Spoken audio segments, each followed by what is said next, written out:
And there is my red light symbolizing that we are live. Hello, everyone. I'm Paul Wizzo. I have a few announcements before we meet our guest. And this time I read them down so I don't forget anything.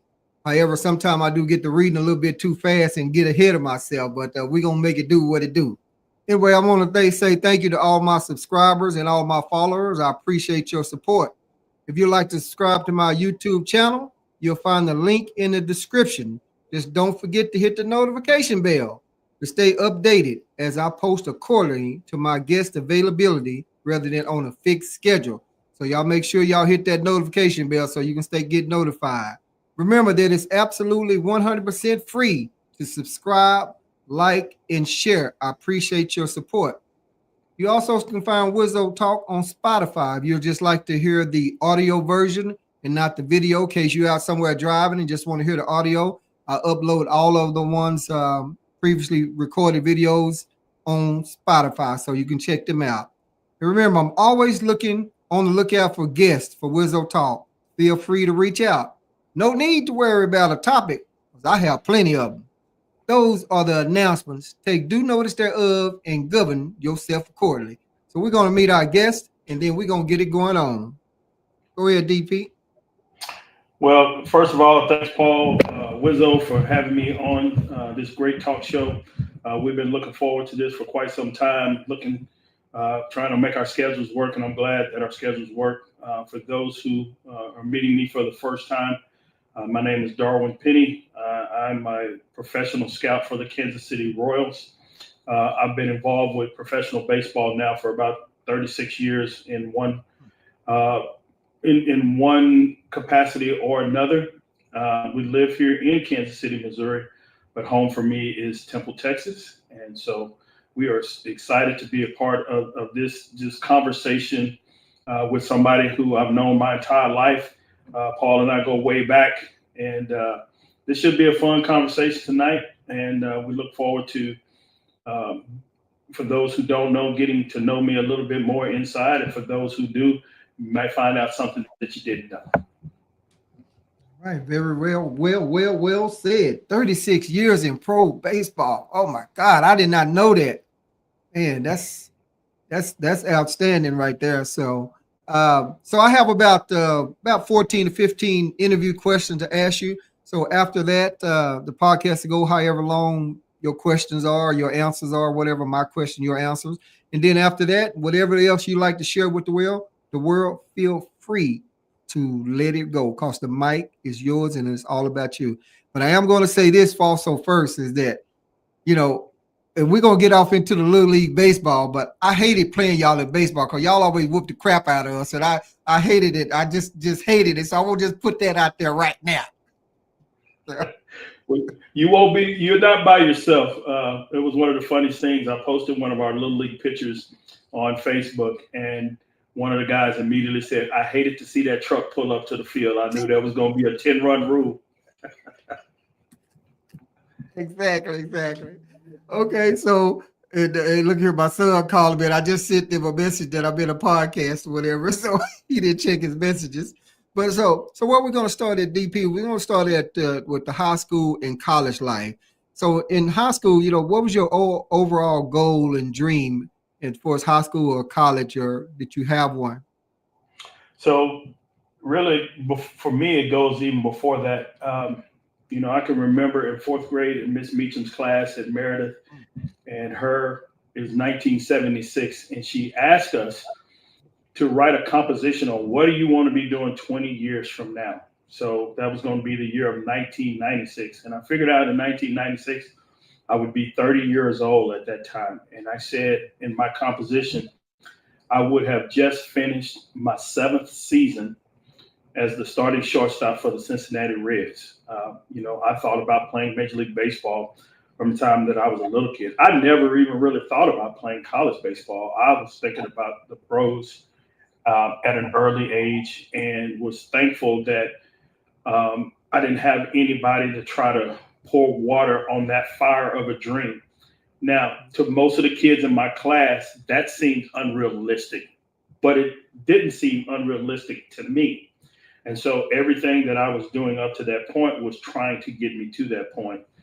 But when I got to high school, high school didn't go the way that I thought it was going to go. It didn't go as smoothly as I thought it would be.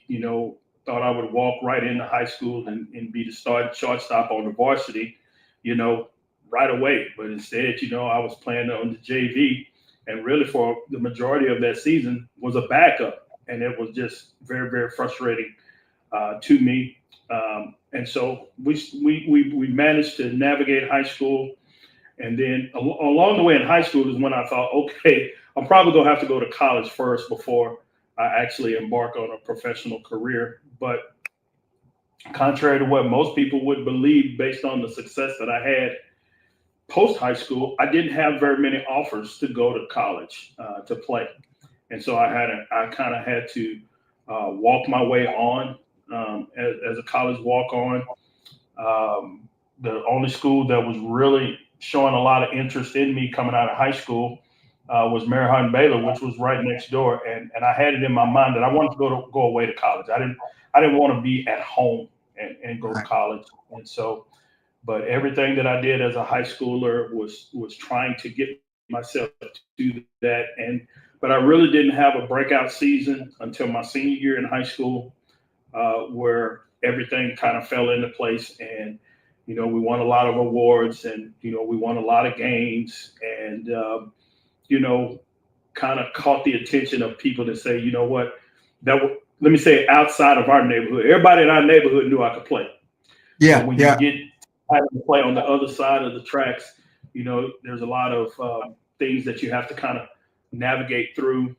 You have to navigate through who may be a year ahead of you academically, who may be really good in one sport, but they may not be as good in this sport, but they're still getting an opportunity to be a starter in this other sport. Having to deal with my own preconceived notions of how I wanted to play the game of baseball, and how I wanted to play the game of baseball, and how my coach wanted me to play the game of baseball did not align. I'm gonna be honest with you. right. He had a way that he thought I should bat and how I should field and all that, and I was just like, man, none of that really makes any sense to me. And I've always been a student of the game. From the time that I was probably about 10 years old, my father allowed me to make the lineup out as to who was going to play and where they were going to play. And so I've always been a student of the game, always watching games, watch how the major leaguers did things. Whenever I could be at the ballpark, I was at the ballpark. My parents never had to look for me in the summer. Nowhere yet. He down there at the ballpark, At the ballpark. whether I could be a bat boy for somebody, whether I could chase snow cone balls, whatever. I was down there, honing my skills. I didn't even really realize that I was developing skill, but just in watching the flight of a ball that was a foul ball, I was training my eyes on how to move. And so those were the things. And then, the first year I went to college way away in Arkansas. And so it was a little small school. And we got over there and we had a really great season. When I got there, though, that year they said, well, we're not going to have scholarships for spring sports next year. So I had to make a decision. Am I going to stay here or am I going to go somewhere else? And so having walked on, earned a scholarship, then now I had to make a decision. What was I going to do? And so I came back to Texas and enrolled in Blinn Junior College and earned myself a full scholarship there and had a what I call a good season, not a great season, but a good season. And so now I'm looking for a Division I school to come in and make me an offer. I originally thought that I was going to be going to the University of Arkansas to play, or possibly University of Houston. But when it came down time for them to make me an offer, I wasn't given an offer. And so I had some schools in Oklahoma and Arizona and some other places that offered me. And then at the last minute, Texas State University, which back then was known as Southwest Texas and San Marcos, came in and said, look, hey, this is what we got. You come in, but in the meantime, we are going to ask you to change your position. And so I went from being a shortstop, third baseman my whole life, and to now we're going to ask you to come and play center field. But it was a chance to play. my assistant coach there was also an associate scout for the Cincinnati Reds. And so I thought, man, this is going to be my opportunity to get seen and get drafted by a team, because I was now starting to attract the attentions of scouts. And it was the best decision I ever made. Well, third best decision. I'll get to the other two later. Yeah. It was like a match made in heaven. And when I went there, I felt like I didn't have any cuffs on me. Nobody was saying you got to play like this. They were saying, Darwin, go play. And the result is, I still, have records that stand there today, 30 plus years, almost 40 years later, was inducted into the school's Hall of Fame, things like that. So it was just a great place to be. That's all right, man. That's outstanding. So your overall dream started way before high school and college. Hello, Chris. Chris watching. Thank you there, man. So you went way on back. That sounds, whew. And you remembered all of that too. That's a good thing, because I can't remember past yesterday. So that's good. All my friends still tease me today. They're like, man, if we need to know something that happened back then, we call DP, because he can remember the game, the day, everything. So all of that. All right, DP. So I'm gonna move on to my next interview question, and talk about your support system. So when you're feeling down and need someone to talk to, who do you call, or who gets that call besides your wife? Because I know that'll be like your first go-to person right there. But besides your wife, who gets that call when you need somebody to talk to, and why? oh man, it actually could be one of three people, just depending on the nature of it. Now, for me, and those who know me know that I love the Lord. I'm gonna pray about all situations and try to get some understanding from the Lord to try to help me. Uh, the next person that I may call is a dear friend of both of ours, Kevin Woods. So it's a good chance Big Woo gonna get a phone call, and we're gonna have a conversation. Kevin knows the innermost secrets of DP, and the things that a lot of people don't know. He may know some stuff that even my lovely bride may not know, just because Kevin and I don't remember when we didn't know each other. Okay, the same lady babysat us, and then his godmother running Salisbury. We were in Salisbury together, and then even being around each other in middle school, band, playing high school football together, playing Little League Baseball a couple of years together, those opportunities. And then no matter where life took us, when he was out in Reedley, California, playing junior college football, and I was, down in Brenham, Texas, or in San Marcos, there was never a time that we didn't talk, write a letter, do something. And then, especially when the summer came back, we were always, have that opportunity to talk. So Kevin is definitely going to be one of those first people. And then there's a guy by the name of Anthony Tony Daniels. He and I met at Southwest Texas, and we wind up being in the same fraternity, and we pledged. And there's hardly 2 days go by where he and I don't have a conversation about life in general and what's going on. We talk a lot about baseball or softball, because he's got two young kids that are playing now, and he's always bouncing stuff. But if there's something that we need to chop it up about, he's going to be one of those people that I get a call to. And then another person that was your classmate is another person that I talk to quite a bit, JJ Villarreal. And he's the superintendent at Rockwall ISD, and we'll bounce some serious conversations off of each other, and we'll have some conversations. And he kind of keeps me aligned, especially when it comes to things of academia and things like that. He'll keep me in line. And so, we've been friends since I was about 13 and he was about 12. And so, those long lasting relationships are really the people that I go to, and that are my support system. The guy who was my number one support system, I lost him 24 years ago, and that was my dad. That we talked about any and everything. And so it was hard to replace him from a older guy that's a mentor, that's been there for you. And so, I have a few people, but like I say, those are my three core people that I'm going to have a real conversation with, good, bad, or indifferent. I know there's not going to be judgment. And then most of the time it's the same with them calling me about something. So those are the guys that are my go-to guys. That's what's up. And I can relate to pretty much all those guys. And Wu, being my cousin, and JJ, playing football with JJ, and we all didn't play football up through there together like that and stuff like that. So it's good to have that support system. So that's outstanding. So I'm gonna move on to my next one here. And you and I were just kind of talking briefly about that. And the thing with here on Wizzo Talk, I never give my guests the questions ahead of time. So you're just answering these on the fly. You have no idea what I'm going to ask. So, and if I happen to ask something that's too personal, just say, Wizzo, I ain't going to be able to do it. So, but other than that, I don't, I'm an open book, man. I don't, there's not too much that I'm not willing to talk about. And I have enough experience of being on podcasts and TV and everything else I can answer the question without giving out all the details.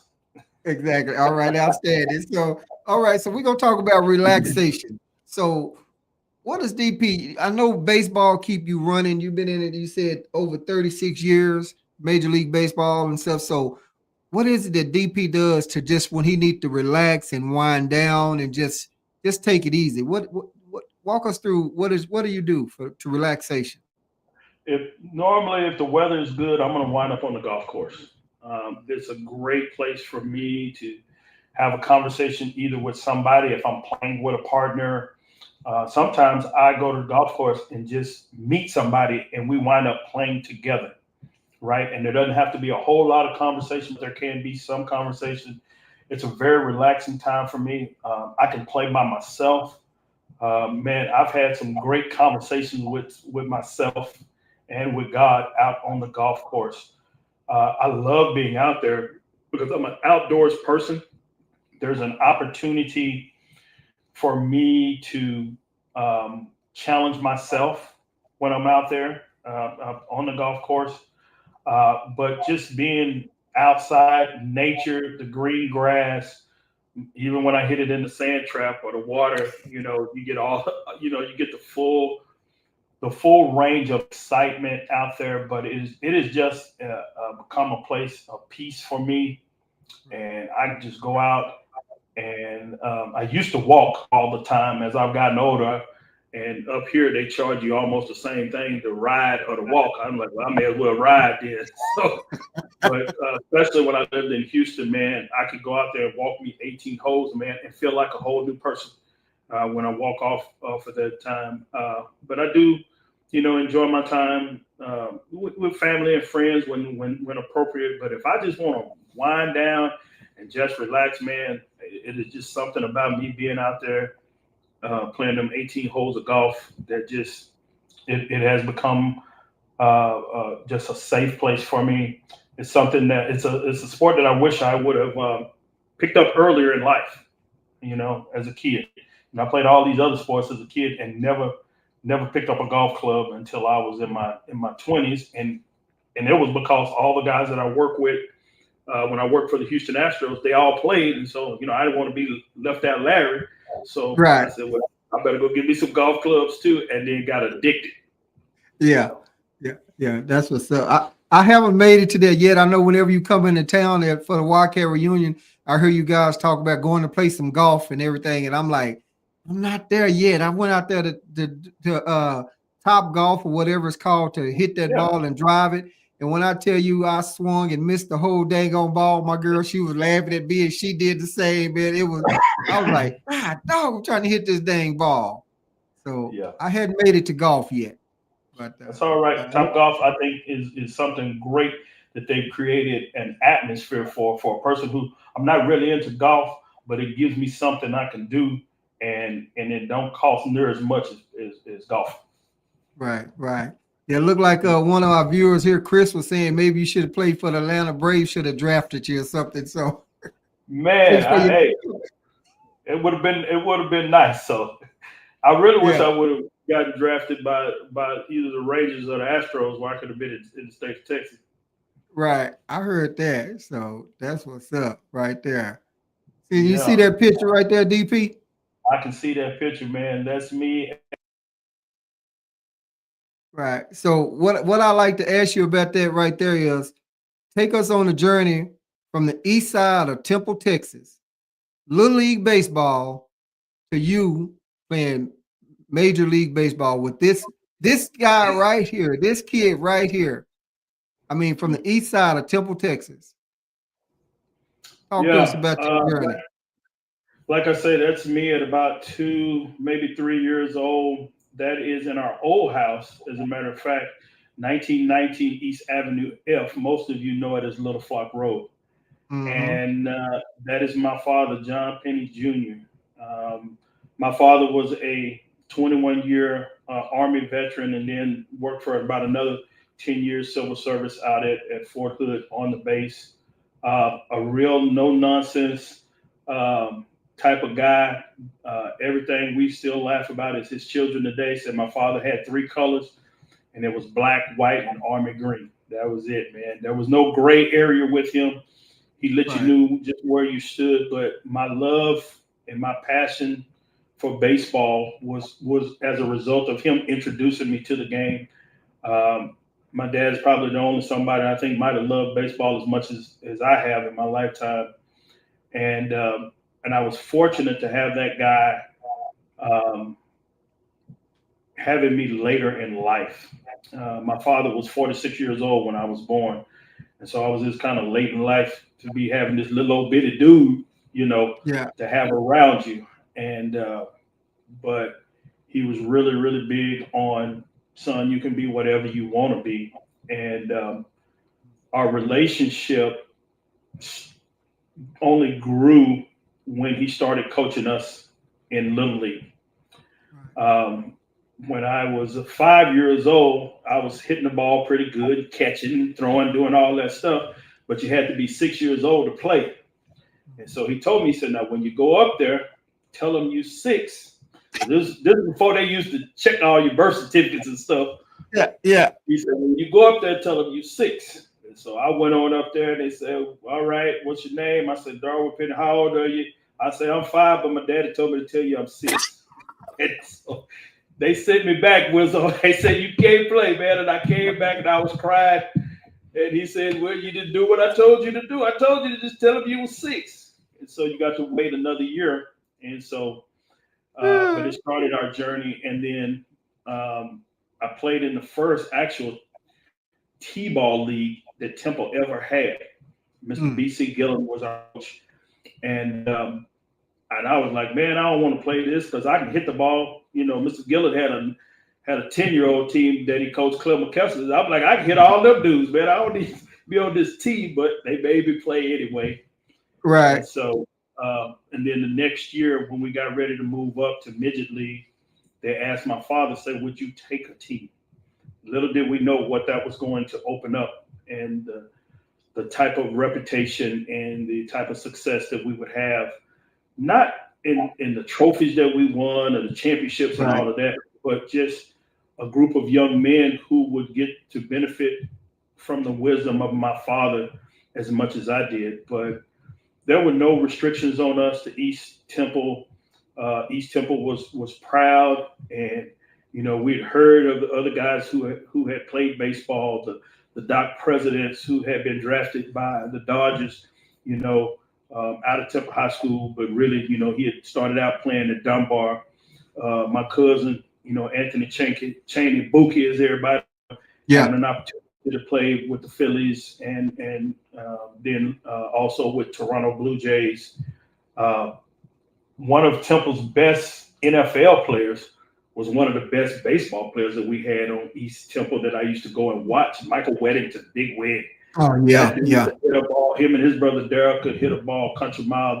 Their father Eli Weddington, rest his soul, had a group of guys that used to play. And everybody used to play back then, and so it wasn't Mm. anything. But I never thought about East Temple putting any kind of restrictions on me. But it was my starting place. It was my grounding place. And even as I've climbed the ladder in professional baseball, I used to keep a picture of my mother had taken of me before I played my first little 8-year-old game. on Citizens National Bank, and I used to keep it in my locker because it was a reminder of where I had come from. Right, East Temple, Ed Yarborough Field, Memorial Field over by Travis, Optimus Field over on the north side, long before they ever built the complex down there in Wilson Park. Just being able to knock on the doors of my next door neighbors of Glenn and Reggie Lowe, Kenneth Moore, and we would go down to the park and play. Yeah. But before we even went there to play, we had a vacant lot on the side of our house, and that guy that you saw in that picture, my dad cleared that vacant lot off and put us a diamond out there and put the bases out there. And we started out just playing and practicing over there right next to the house and just playing street versus street. You know, 22nd Street, we go play 20th Street this weekend. Next weekend, we're going to play Terrace. And then the next weekend, play. Kids miss out on that today of just playing neighborhood, unorganized, no parents. That's the root of DP's baseball journey, is just playing with his friends out there and no adults, right? We problem solved. If there was an issue with a player, whatever, we learned how to problem solve. You know, maybe had a few fist fights, kept on playing, you know. It's just the way it was. And, you know, maybe we go to the other side of town where Ronnie Johnson and all of them was over by First Street and Big Woo and them on Main Street and just say, hey, man, let's get up a game. We'll meet y'all in the park. And you know, that's where I learned how to play. And it didn't matter if it was baseball, football, basketball, whatever. You know, we would just go out there and play. And then just every year looking forward to my dad coming and saying to me, hey, you gonna sign up? Yeah, I'm gonna sign up. But, you know, as many memories I have of me playing is also when my brother was playing and they were playing at what we call the big field. They were playing at Baker Field. And so me to go up there and just ask somebody, could I be the bat boy? Because I just wanted to be in the dugout with him and Buki and Big Wed and all of them guys, man. I just wanted to be in the dugout, man, and hear what they was talking about and learn how they were playing the game. And Alfred Truesdale, man, a lot of these guys were great football players, but people don't know how good of baseball players that these guys were. And then they would get to Temple High School, and then unfortunately, they would become track guys. You know, my cousins, Lance and Drake Jackson, them guys, man, they was baseballers. And so, man, somewhere along the way, I decided, I'm gonna be the one from East Temple that's gonna go all the way through with this thing, because even though I played football, basketball, ran track and all that, baseball was always my first love, my first passion. But it was all fostered over there, East Temple, going down to 24th Street. Even watching when the older men used to play fast pitch, and Mr. Sonny Robinson used to be the umpire out there, and just going to see him. His son, Carl Robinson. Carl was a tremendous athlete, baseball player. And all these guys I looked up to, and I wanted to be as good or better than them and have that opportunity to play. And so, like I said, that same little old 9-10-year-old boy who told his fourth grade teacher, Miss Meacham, that, you know, I'm going to play in, I'm headed for the major league. That's why I got to go. I got to go to MLB. Y'all can do what y'all want to do, but that's right. What yeah, that's what's up. Been in it over 36 years. Yeah, off and on for over 36 years. Yeah. Right. And so, Mr. Penny, I know he used to pick up kids and put them in the back of their truck. And how was that? You know, load everybody in the back of the truck. How many kids? He probably had an overload in that truck, didn't he? Man, I'm gonna tell you right now, if he had all them kids today that he had then, the police would stop him and take him to jail. But you didn't have to be playing with us to get on the back of that truck. Yeah. I tell people about that truck. My whole childhood is about that truck. Yeah. Going hunting with my dad, going to just do business with my dad. Certainly the baseball aspect of it, and how he would celebrate us when we would have a win, big win. And he would drive us down A Street, especially on a Friday night. And, you know, the nightlife was out there. And people would be waiting on us to come through A Street, and he would just blow the horn, and everybody know we done put another victory out there. But, you know, my dad treated everybody like they were his own children. Didn't matter who you were. I can remember when we were probably 13, 14 years old, and the team that was practicing on the backstop over by Travis, by us. Matter of fact, the team that Kevin was playing for, the Lions, their coach didn't even show up for practice that day. And my dad told them, y'all come down here and y'all practice with us. And we sat on the back of that truck, and he talked about life. It wasn't about baseball, but it was about life. And it has become a motto for me in everything that I've done since. So life is not about baseball, but baseball is about life. So those life lessons that we learned on the back of that blue truck with the white top. And, my dad bought that truck about 5 months before I was born. I still have that truck today. What? Yeah. It's in storage, but I still got it. I still got it. I was thankful that I was able to pull it out of the backyard and kind of restore it before he passed away, and he got to see it running again. Now I had to kind of modernize it a little bit. It's a 66 Chevy C10 edition for those who are Chevy enthusiasts. And it was an old 3 on the column. You know how you had to learn to drive. 3 on the tree. That's where 3 on the tree, baby. That's what I learned how to drive a car. My dad told me, say, hey, look, when I was 13 years old, he said, you can drive this, you can drive anything I got. So that's why when I got a driving age, he didn't have no problem giving that big white Cadillac to me. I heard that. You can drive the old blue truck. You can handle that. You can handle anything. So, but that's what I learned how to drive. And so, Paul, when I tell you that my life is tied up into that truck, my early life, my pre-18-year-old life is sitting in the back of that truck. The conversations that me and my father had in that truck about life and even about afterlife. Right. When I'm gone, right. He said, this truck, best vehicle I ever had in that house that we lived in on 27th Street. Don't ever get rid of it. Don't ever get rid of that truck. Don't ever get rid of that house. And so when I say my life is tied up into me, and when I first moved to Houston, man, I was driving that truck all up and down, and everywhere I go, somebody was, man, you want to sell it? And I had kind of modernized it. I had put me a Kenwood in it, with the little face plate that you could take it out, and some 6x9s at the door, had it bumping a little bit, but it ain't had no air conditioning. No, roll down windows.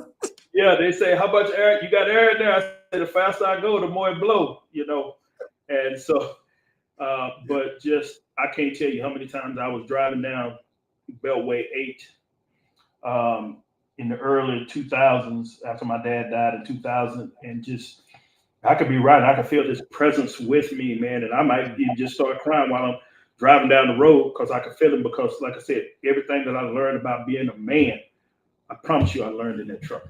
Just come on, boy, go get in the truck with me and let's go ride. We might ride all the way to Moody or somewhere and come back, but we done had a full manhood conversation. Exactly. So, but that was East Temple at its finest. Hey, just jump on the back of the truck, man. We going to the ballpark. Yeah. And somebody gonna get beat today. I know that. I know it. We were on that list. But let me ask you this, DP. What was the name of that y'all baseball team? I know, but I just want to tell our viewers. Okay, you're talking about the most popular one, but the first one was Citizens Bank, 8, 9 years old. But the legendary team was Temple Police, 10, 11, and 12-year-old. Did nobody want to see Temple Police cover the town? No, sure didn't. So, my goodness, here come the Temple Police. That was a legendary team. Come on, take your whooping and get in line, take your whooping and go about your best. So go about a bit. That's all we can do. Yeah, made it to the state tournament a couple times, and but just a good group of guys, on that team. My number one ride or die back then was Kenneth Rector. Everybody know him as Kenny Man. That was my ride or die back then. So me and him and Dexter Wilson and Michael Norvell, and Michael Taplin, and just so many guys. David Rowe, just a bunch of guys that were really, really good about baseball, and just an old man who got the most out of it. When we talk about coaches, that's to me, that's the epitome of a coach is, can you get the most out of them? And then my dad was always about giving everybody a chance. Robert Sosa came to him and said, I want to pitch, Mr. Penny. All right, get on up there. Edward Parker, hey, get on up there, and that was just the way we played it. And Yeah. we went out there and we had a good time, and it wasn't about him; it was always about us. And how can you guys get better? And he didn't try to build a team around me. Y'all just gonna play with him, you know. And if you beat him out, then he got to find another position. So, and that's just the way it was. My cousin John Presswood, we was out there just playing ball, man, having fun. That's outstanding. And on my next question here, I have for you. I had a picture, but I don't know what happened to it. But Okay. I went out there and I took this picture because I'm going to talk about honoring your father from the baseball field on the east side of Temple. And I could not find that picture, and then I just lost track without and didn't get a chance to go back and get it because I wanted to show our viewers and put it up, and maybe I added to it later. But I just want to know, when the city of Temple, honored your dad, with that baseball field. I just want to know, how did you feel about that? Did they contact you? How did you find out about it, or what was that process when they honored it? And then tell everyone where it's located. Yeah, I didn't even know that he was being considered for that when they were renaming the four fields at the Wilson Complex. And then a guy by the name of Gil Gregory, who I went to school and played football with and all that and played against. And he called me and he said, "Hey, man, I just want you to know that we're going to rename one of the fields after your father for his contribution to Temple youth baseball and to what he's meant to so many people." And man, I was just floored by it. And they just said, "Hey, this is the day we're going to do it, and we just want to know, can you and your family be there?" And I said, "Man, there's no way we miss that." And so it happened about 2 years after he passed. And so I certainly wish that he would have been around to see that. But I was so honored, not only for him, but two of the other gentlemen who were very instrumental into my baseball development, Mr. Billy Gillen, BC Gillen. I said earlier, he was my first T-ball coach, and even if we beat him, he was always just a supporter. You go all the way. You go all the way. Him. And then one of the other fields is named after Mr. Hollis Evans. Mr. Evans was another one of those guys that he drove around in that dreamsicle orange van, living there on 8th Street. And, he coached 2 teams a year, man. He coached a T-ball team that he affectionately named after him, Evans Raiders. And then he'd also coached Temple Products in the 10, 11, 12-year-old division. So to have my dad honored with those guys who gave, man, probably between all of them, that's probably about 100 years of just baseball service to Temple youth baseball. And to have that, you try to accomplish some things in life. And for my father, not being a heavily educated man, not being somebody who had a lot of wealth or anything else, but to say that we appreciate what you did, the impact that you had, not only on your son's life, but on the lives of so many other people, that we want to honor you in that. And to me, that is just a testament to who he was as a person. Like I said, nobody was a stranger to him. And, long as you were in line, you'd have no problems with him. So, but like I tell most people, y'all don't know he was borderline gangster. That's another podcast. But he just was that guy. But it's a big thrill for my family. Whenever I go to Temple, man, I have to go by there, and sometimes I'll get out and I'll take a picture, like I did last time I was home, because they had redid the signage there, and they put a new scoreboard and everything. And part of my life's journey, and I know some people say, "Man, you accomplished all these things, in Major League Baseball and all that." But I still say to myself every day, man, if I'm half the man my father was, I'd be pretty satisfied with myself. That's outstanding. And I'll tell you, I had that photo. I went out there and took that picture, and I don't know what I did with it, but I wanted to make sure I put it up on the screen. But so sorry about that. I get it on up, but definitely I know I can't imagine how you felt them contact you and going out there to witness that, man. That's Just yeah, just like I said, you don't know how you're going to react, and I was just like I said, so thankful to the city of Temple, the Parks and Rec department, as well as Temple Youth Baseball, because man, he ain't the only one that ever came through. But like I said, right. to try to pick out who they were going to do that, and to go by and to know that your name, your family's name, is going to be on this field. And when I was out there helping Andrea race and her little team out there, she was like, "Y'all see that field over there? That field is named after his dad." A lot of people, when I posted it the first time, thought the field was named after me. I was like, "No, it's not after me. It's after my dad." But Right. you know, we feel as a family a sense of pride in that every time that we go through town and be able to just drive by there and just to see that, and it keeps his memory alive. Yeah. My hope is to somehow one day to be able to put some kind of marker down there and put a few words with that, just so the people who didn't grow up in our era, who don't know him, or know what's behind that name. Exactly. Exactly. Outstanding. Yes. It does, man. I don't know how.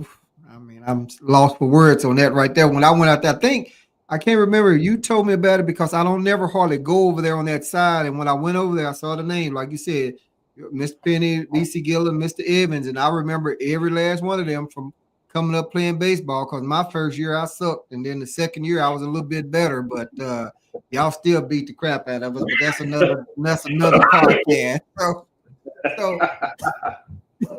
so I'm gonna move on to one of my next questions here.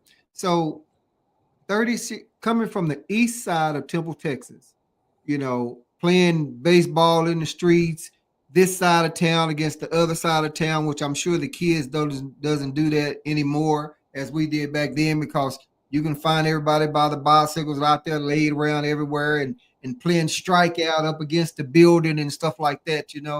But there's what what advice do you give to a young kid out there that's wanting to be in your shoes? You got over 36 years in this Major League Baseball, program and all. So there's some kid out there that's wanting to be in your shoes. What kind of advice would you give to that kid that's watching this now or maybe watching it at a later date? Can't hear you. You unplugged or something.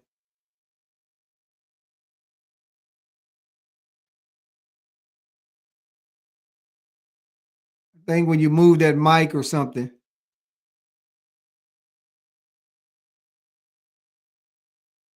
Yeah.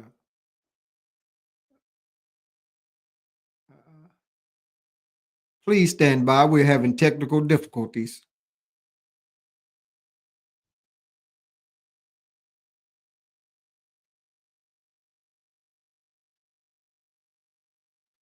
Yeah, can you still hear me? Okay. Yeah, I think whenever I heard you move your microphone or something while I heard some static or some feedback, and that may have caused a disconnect or something like that. I'm not sure.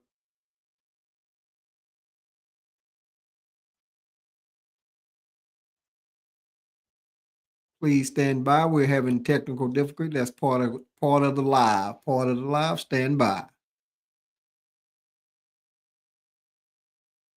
Still can't hear you.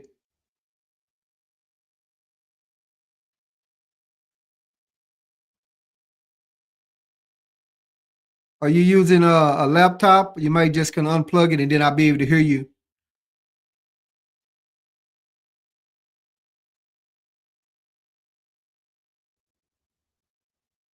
Asking all our viewers to stand by. We're having technical difficulties. Part of going live. It can happen.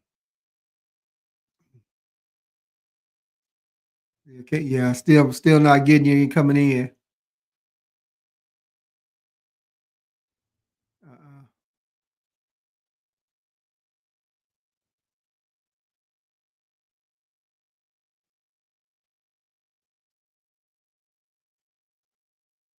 nope, still not.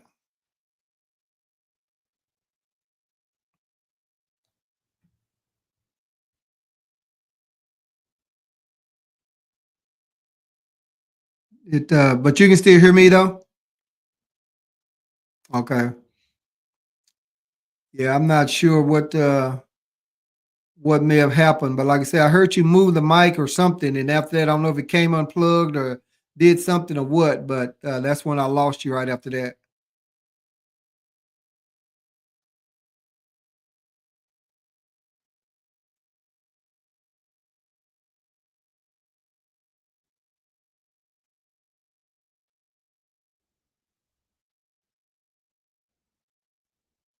We're having technical difficulties. Please stand by. We're talking to Darwin Penny, the journey to the Major League Baseball from the east side of Temple, Texas. And we just lost this communication. We're trying to restore it right now.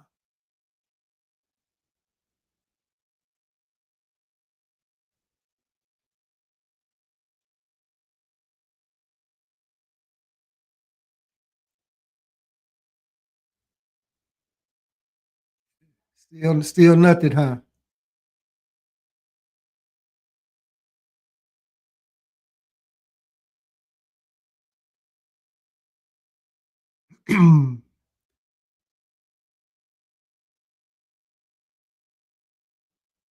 Yeah.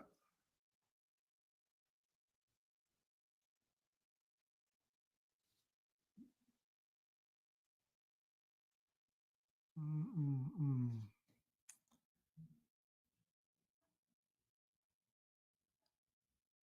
Yeah, I don't know, DP.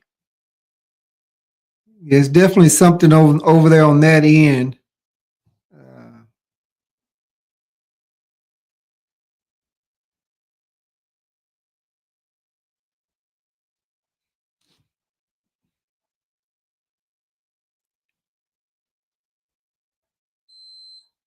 okay.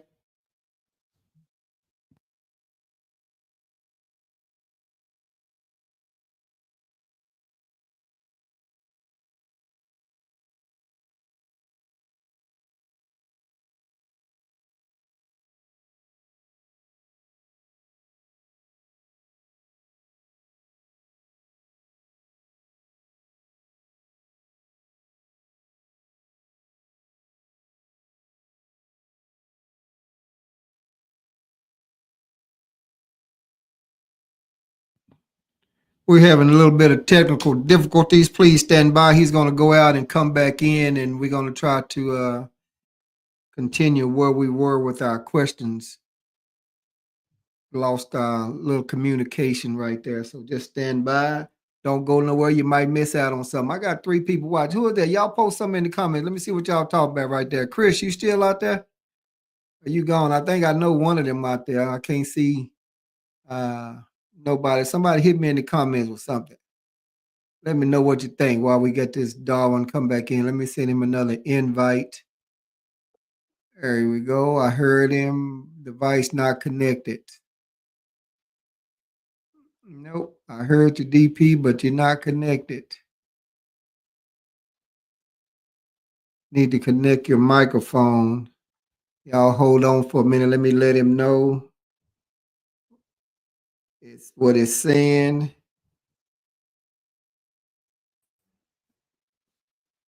Try All something. right. Can you hear me? Okay. Can you hear me? And we're back. That was All right. the announcements for today. And now we're going to pick right back up where we left off at. Technical Okay. difficulties. That's the way it is. We're going live. So we good. Well, it was my fault because I was charging my phone. I unplugged my phone, and all of a sudden, for somewhere it's working with my phone and my MacBook. So that's what happened when you sync all this stuff together and you don't know what you're doing. I thought we were going to have to call Big Woo for a second or something. No, man, no. Yeah, once I unplugged the phone, I figured out what had happened, but I couldn't get the microphone to work solely off of my laptop. So Okay. it's all Well, good though. we got you back now. So just to go back to my question, what advice would you give to some young kid out there now that's wanting to be off in your shoes? Whether that's playing a scout or doing something in the major league baseball, what advice would you give a kid that's watching now, or maybe watching later, or maybe his parents or someone watching? What advice you have First, for that kid? first, just develop a love for the game. To be able to do what I currently do and what I've done in the past, you just got to have a love for it. It's one of the great conversations that me and one of my childhood friends had when it came to baseball. And he said, man, growing up, he said, I always thought, that I was as good as you. He go, I might not have been, but I always thought I was anyway. He goes, Right. he said, but the one thing, he said, none of us loved it the way you did. None of us loved it the way you did. And so when you have a love for something, then you will pursue it with all that you have. Right. And so pursue it, find out, what you're best at within the game. Try to be well-rounded as you go through the game. Try to learn from other people, have somebody who can mentor you along the way, each and every day. Try to get better each day, each year. One of the things that we talk about is trying to get 1% better every day. That's just a little small increment. Find out what your path is, because everybody's path into the game is not the exact same. I got in through playing. Some people that I have that are friends that are in the game, they started right into scouting or right into doing an internship, things like that. Be a student of the game, man. Just watch it. That's one of the things I share with kids today. I'm like, how many of you really, really love the game and watch the game? Not just because you participate in it or play in it, but you generally can go and sit and watch a game. My wife, when I had been on a 15-day road trip, come in late, we get up the next morning, we go to church, and then we come home that afternoon after church, and I turned on a baseball game, and she goes, unbelievable. Unbelievable. She goes, I've been with you 35 years, 37 together. She said, and I know how much you love it. She said, but golly, she said, you really love it. She said, you've been on the road all this time. It's all you do is watch baseball games for a living, evaluating talent. And she said, the one day that you could have off, you turn the baseball game on and you're still watching the game. And so that's what I talk to people when I say having a love and a passion for something, because you want to know everything there is to know about it. And I still learn things about baseball today here. Like we're talking about 36 years in pro ball, and then been playing this game since I was about 4 years old, whenever they would just let me play. And, I'm 58 years old. So you're talking about 54 years of just having a love for this game. And I find out something new and, go to the ballpark, talk to people, and start making a plan for when you don't play. That was the one thing that I started doing. I started making a plan for when I wasn't going to be a player anymore. I started making a plan when I was about 18 years old, and I came back to Temple after my first year playing college baseball, and I coached my first little league team that year, helping out Bruce Moreland.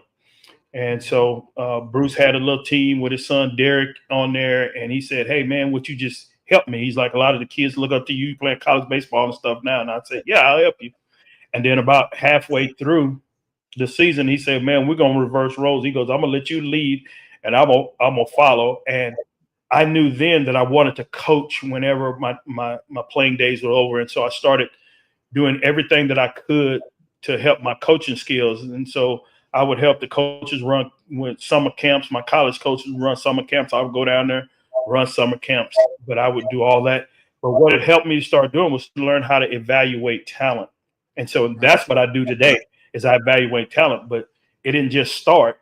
It started back then. And then, I was fortunate enough, I started out as a minor league coach in Houston system, and then was a long time high school coach in the greater Houston area. But even when I was doing that, the local scouts would basically have me as a bird dog for them, and like, hey man, our other Temple guy that works in Major League Baseball, Gene Watson, he would call me every year and say, "Tell me 5 kids in the city of Houston that I need to see." When he was a full-time scout then for San Diego, "Tell me 5 kids I need to see." And so I was always evaluating talent, looking at kids, and just figuring out, when I was going to get back in on a full-time basis to Major League Baseball, not a part-time. And then, originally came here to Kansas City and was running the youth academy, just developing kids until one day the general manager said, hey, we want to put you in the scouting department and use your evaluation skills that way. And so it's just kept me around the game, but I just always wanted to stay around the game, just figure out a way that I could do something for somebody, man. I probably would have said, let me be the water boy, do something, man. I just got to be around it. And I think as a kid, you kind of got to, set yourself some goals. Don't let anybody tell you that you can't achieve that goal, but you got to put some action steps at, who are some key people that I need to know that will help me, further my career.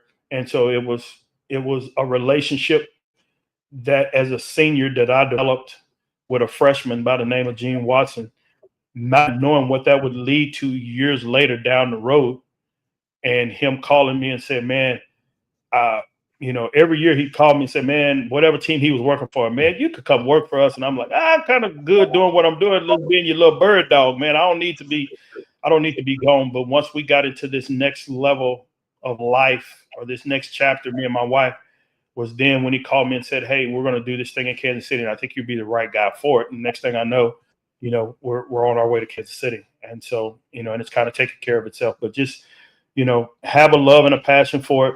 Set some goals for yourself. Align yourself with key people who have been in those roles or currently in those roles, because a lot of times we listen to people who don't really know. And so align yourself with those people, and then each day get a little bit better at what you're doing, and your talent will open up a door for you. Sounds like some good advice. Outstanding. So hopefully someone's out there listening to that, and we'll get someone else coming from the east side of Temple and getting on up in that ranking like that. Yeah, I'm waiting on them. I'm waiting on them. I hope somebody from East Temple. Already know it. Okay. Already. So let me ask you this. So I know there's many, and but just if you can just give me one proud moment in your life, what would that be? Man, that's tough. Yeah. Man, I think the proudest moment was the day that the Pittsburgh Pirates called me to say that I had been drafted by the Pirates, and that I was going to be now finally signing a professional contract. So all of that work and throwing the ball up against the garage door and driving my mama crazy, and my parents following me all over the place to watch me play, broken relationships and everything else. It was worth it. It was worth it to get that phone call to say that you are now a Pittsburgh Pirate. And the stomach I mean, what is the emotions on that right there? All the emotions were all over the place, because I had hoped to have been drafted on day one, but I wasn't drafted till day two. And so my emotions were like that. And what I had gone through the year before when I thought I was going to be drafted, I broke my hand right before the draft. And so I didn't get drafted.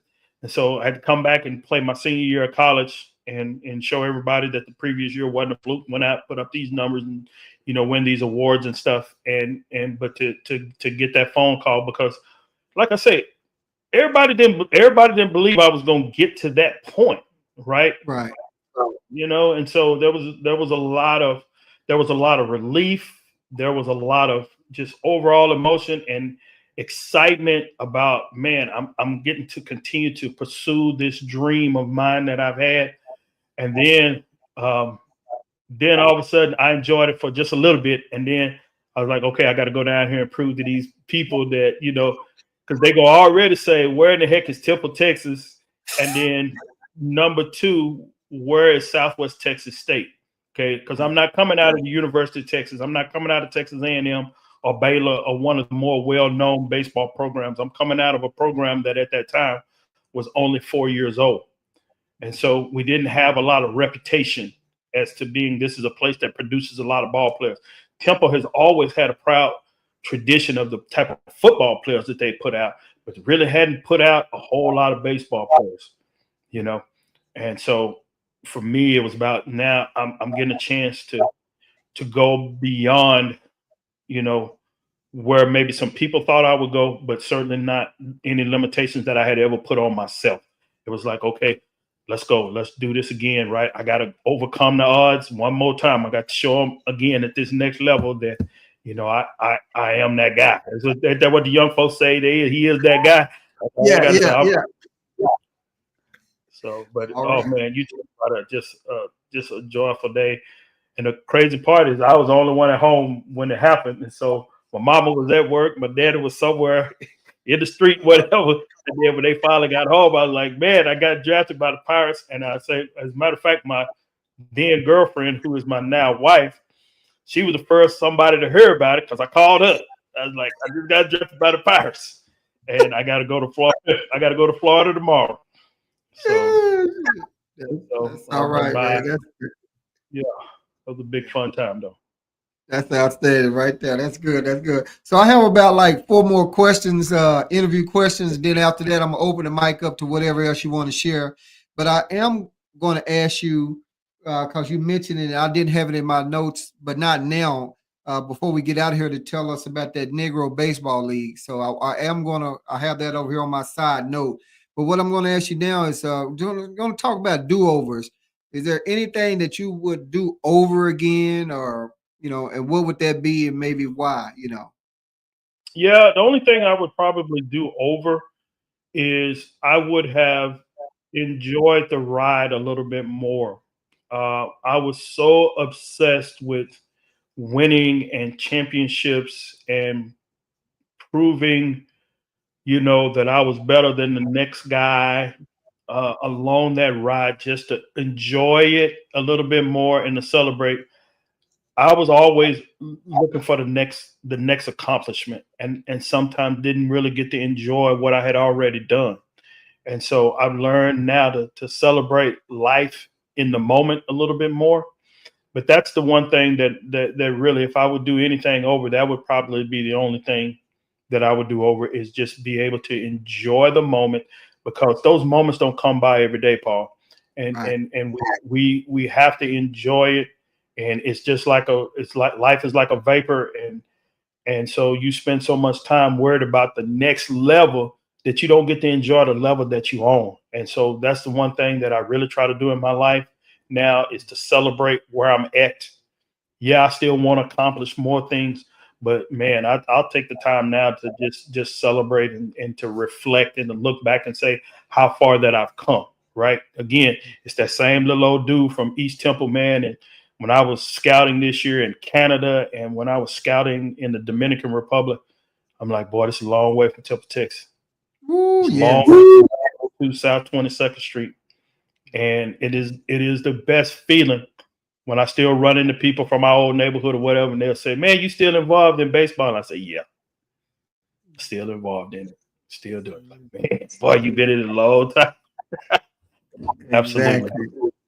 Good. That's good. Okay. So just on composure. So I've known you forever, and Yeah. and I'm sure there's been a moment, but I've never seen you pissed off.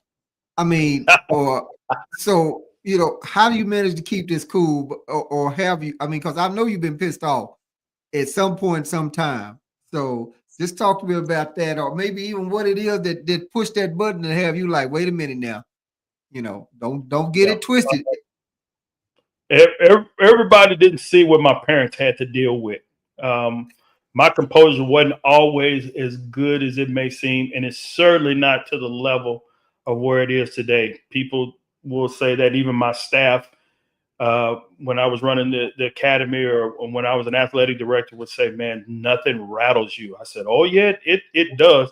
I just hide it better now than I used to." But I'm the same kid that, man, I cried after every loss.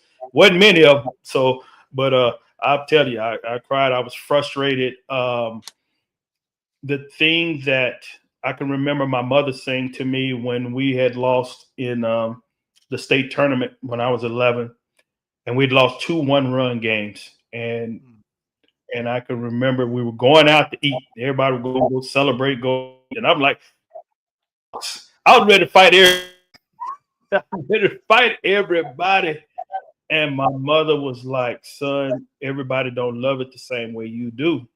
And you need to like that. But I told her I wasn't going to eat. I ain't going to eat those regular team, man. They ain't even mad that we lost.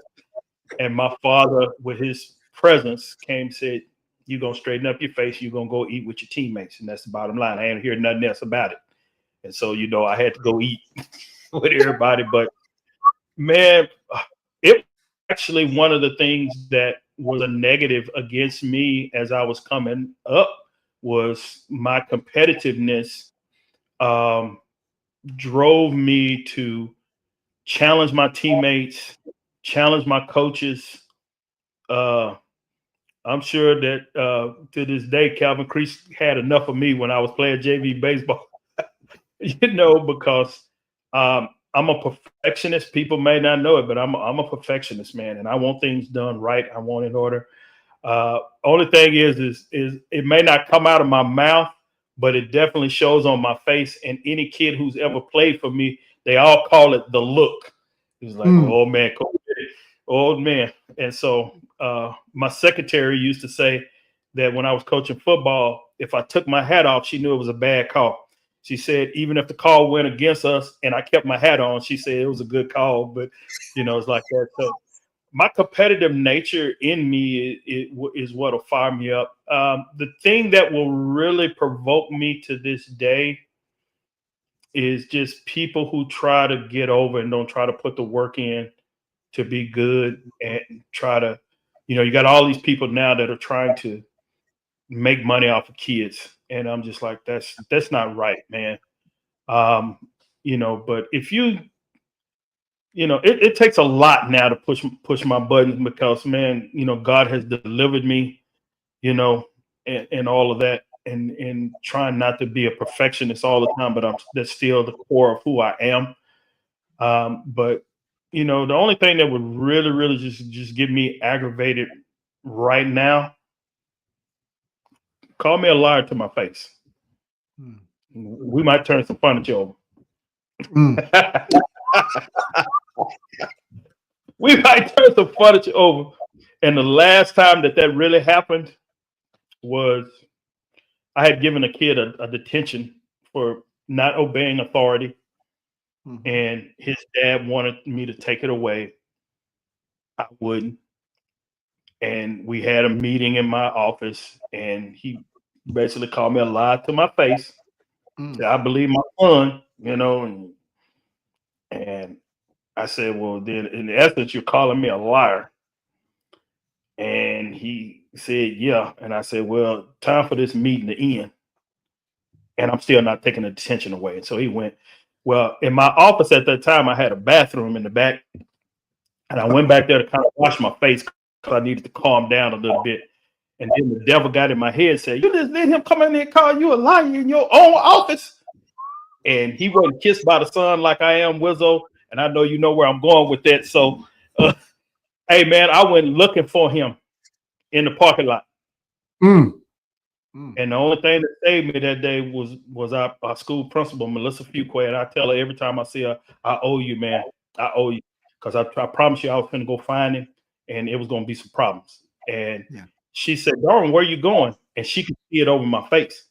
And I said, I'm going to class. She said, no, you're not going to class. She said, I need you to come to my office. And I said, my students are waiting on me. She said, I'll get a secretary to go in there and cover your class. Come to my office. And we went into her office, and she said, what's wrong? And Paul, I literally crying at her desk. I said, this man called me a lie to my face. And when I find him, it's on. But they say now, the kids say it's on sight. It's on sight. And she grabbed my hands and just started praying over me to just get that demon out of me. Because, man, I'm telling you, man, I was going to put some hands on him. Because you'd have called, you'd have came to my office. So, like I said, do a lot of stuff, man. Don't come in there. I ain't saying I'm right all the time. Don't sit up there and come in there when I'm doing the best that I can for whatever the situation is, and then you just gonna come up here. There's a lot of things I do. Lying ain't one of them. Right. So that'll trigger me, man. Matter of fact, I almost got triggered right now. Yeah, that definitely do it. Thinking about that dude, man. But you know what? God is so good. Yeah. When his kid needed a PE credit his senior year, I told him, I said, I tell you what, you can come and be my video guy. And if you video all the practice and you video all the games, I'll give you PE credit. And he did. Right. That's what's up. And That's good. I ain't choking dad out. I'm glad you didn't choke him out.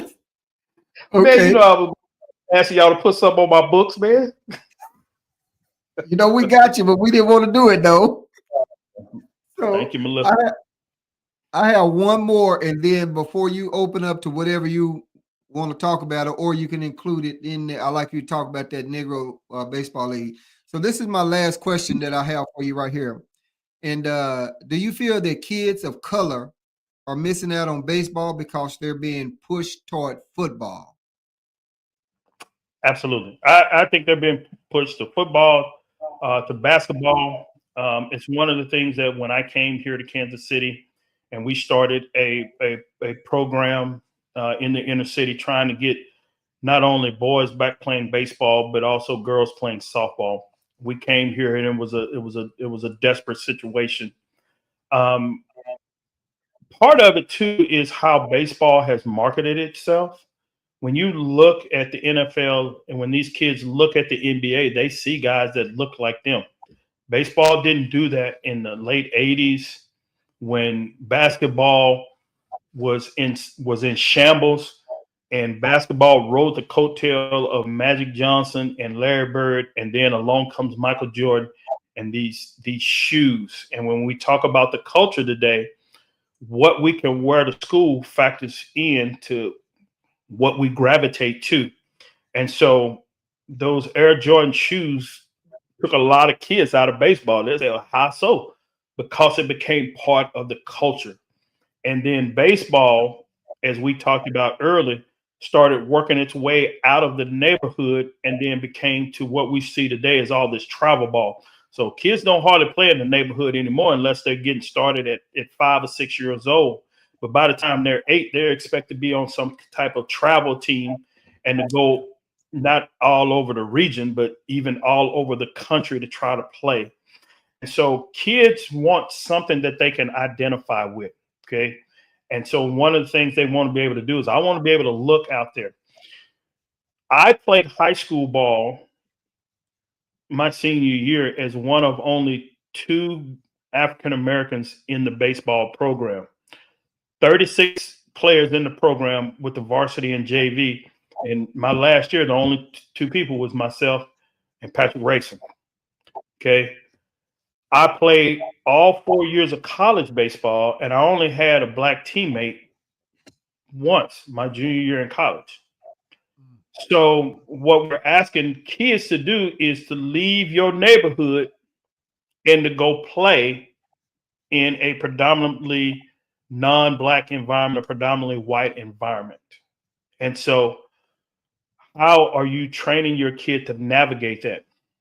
The other thing, Paul, is baseball is shrouded and it's centered around a lot of failure, right? Good hitters only get a hit 3 out of 10 times. If you go to work 3 out of 10 days, you're probably going to be looking for another job. So there's a lot of failure. There's not the instant gratification that you get in baseball that you get in football. And so we haven't really trained our kids how to be long-term investors, right? I ain't talking about just money, but I'm just talking about, you know, baseball, you don't always get a bat to bat every inning. Okay. You might be out there the whole game. Ain't nobody hit me a ball. So I'm waiting. Football, there's a constant clash of bodies versus bodies. Now, even if you're not getting a pass thrown to you as a receiver, well, you know, I might be blocking on this play or whatever. I'm trying to tackle. I'm trying to get off a block. There's an instant gratification. Basketball, there's the change of direction. I'm going from this end of the court to the other end of the court. Our kids have become very fast-paced society in instant gratification with the phones, the technology. And so baseball requires you to be a little bit more patient. You got to slow down.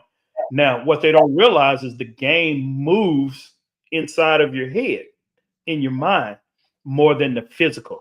But we're a very, very physical, gratification-oriented group. And then our kids don't play now simply because the costs that are associated with the game. It costs. Poor kids, it's hard for poor kids to play. And so we look at the dynamic of our homes in our African American communities. You know, if you got 3 boys and they all want to play baseball, they don't share like we do. You know, when I played baseball, my dad had his old Army duffel bag. He had about 4 or 5 helmets in there, 3 bats, and a dozen baseball and some catcher's gear. Dump it out and let's go get it. Now everybody has to have their own individual equipment. So think about it. If there's no dad in the home and there's a single mom, and that's 3 gloves, 3 batting helmets, 3 bats. Bats cost a bunch today. What are we going to do? Or I can buy them 1 ball, buy them a pair of sneakers that they can wear to school, to church, and to the basketball court. What sport do you think they're going to play? Gotcha. So I think those are the things that have really taken our kids away. And then I think the other sports do a better job of marketing their African American stars. Okay. I asked people today, who's the African American star in baseball? And then most people can't tell you. But they can tell you Patrick Mahomes. They can tell you Lamar. Okay. Baseball has been steeped in history and all of those things. And, you know, the celebration, the dreads, all of that ain't never really been a part of baseball. They're trying to make it now and make some adjustments. But those are some things that I think have factored into us not playing as much now as we used to. Right. And I'm going to say this. If your dad didn't play baseball and your mama didn't play softball, odds of you playing are slim and none. Because our parents tend to push us into what they did. Mm-hmm. Okay, good, bad, or indifferent. That's just kind of the way it falls these days. Right. Right. Well said. Well said. Well, that kind of concludes my interview questions. If you can just kind of touch on that Negro League, and then anything after that, it's up to you, and then we'll go on and get on up out of here. Absolutely. So the Negro Leagues baseball is here in Kansas City, and it is one of the great kept secrets in all of the United States. And I'm talking about the type of history that's in that building when you walk in. So the Negro Leagues baseball was chartered here in Kansas City in 1920. Rube Foster, a native Texan, who was born in Calvert, Texas, and 7 other owners of teams formed what was then called the Negro National League. And they started playing here in Kansas City. Kansas City housed one of the premier Negro League teams, the Kansas City Monarchs. And so the Negro Leagues was the original FUBU for us, by us. It was Black owned, it was Black supported, it was Black played. And so that's a huge part of the history around Negro Leagues baseball. And I would encourage anybody to try to just, you know, spend a little time getting to do a little bit of research, a little bit of history on Negro League baseball. As I was telling you, my father saw a lot of that growing up. And so I had a little bit of an affinity and just a little bit of knowledge for it. But when I moved here to Kansas City, man, I became a true just fan and historian, if you will, of Negro League baseball, just knowing the great players that came that were long before Jackie Robinson, but they never got the opportunity. And so it's a great story of human triumph in the spirit of those guys who just played just for their love of the game. And so I have a T-shirt that's from the Negro Leagues Baseball Museum that says, "For the brothers who played but never got paid." And it's not about the financial, but just didn't always get paid their true due of how good they really were. And so that's just my little bit on Negro League baseball. Maybe one of these days we'll talk a little bit more in depth about it, but it would be a great opportunity for people to learn some of that history of Negro League baseball. Right. Well, I appreciate you sharing that with us. So is there anything else you'd like to leave with our viewers before we get up out of here? Yeah, I'm so proud to be from Temple. And Temple is a big part of the reason why we're a different type of people, and it played a huge part in me being able to do that. I've talked a ton about my father and the impact that he had, but I wouldn't have been able to do the stuff that I've done without 2 important ladies my mother, Ella Penny, and the role that she played of just keeping me grounded. You know, you can talk all that baseball talk you want to, but you come in this house with some respect, you know, Right. and what she was able to do, and the just quiet demeanor that she had, and just cheering her baby on. And then my wife, Maria, I can't tell you how invaluable me being able to stay in baseball this long has been, directly tied with her, and just her willingness to allow me to pursue my dreams, even at the sacrifice many times of her own. And so we just, those two ladies, man, I can't thank them enough for what they were able to do, and what they still continue to do. Exactly. 36 years, and then you coming back in the house after coming from baseball and start watching baseball. So yeah, nothing but love. What That dude. What DP, you know, our interview I mean, we tried to get this together for a couple of years, and we finally our schedules finally lined up. So I mean, I really appreciate all your time and patience and waiting to get this interview, because I was really looking forward, and I've been wanting to interview you, and I've had these notes for the entire time, because I said one day it's gonna happen and I'm gonna get to interviewing. Absolutely.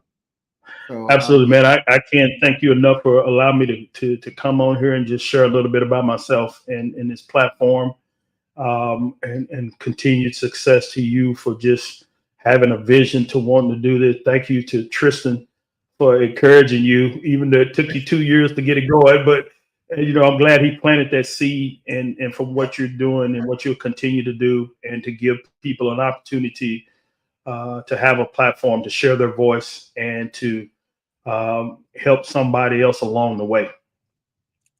exactly. All right. With that being said, as they say, ain't nobody mad but the devil. So Yeah, he stay mad though. So. we're gonna get up out of here, DP. I appreciate you, man, and thank you for your time, and you have a good rest of your day. Paul All right, Wizzo. you too, Wizzo.